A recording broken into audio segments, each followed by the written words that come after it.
కొంతమంది పిల్లకాయలు అంటే 18 ఏళ్లలోపు మైనర్ పిల్లలు ఈ జంతర్ మంతర్ ఉద్యమం దగ్గర రీల్స్ చేస్తే బాగా పాపులర్ అవుతాము అనుకుని అక్కడికొచ్చి వాళ్ళలో కొంతమంది దూషించి, ద్వేషించి తద్వారా పబ్లిక్ చేత తిట్లు తిన్నటువంటి వాళ్ళున్నారు. అదే సందర్భంలో కొంతమంది దాని ద్వారా లబ్ధి పొందినోళ్ళున్నారు. ఒక కుర్రోడికి 7,50,000 మంది ఫాలోయర్లు ఉన్నారట.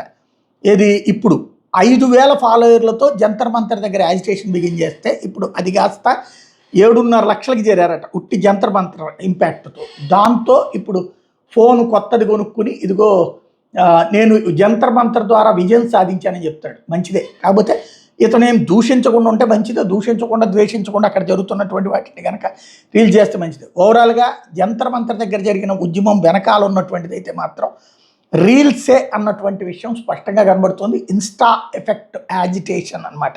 ఇన్స్టా బేస్డ్ యాజిటేషన్ అన్నటువంటి విషయం ఇక్కడ గుర్తుపెట్టుకోవాల్సి ఉంది.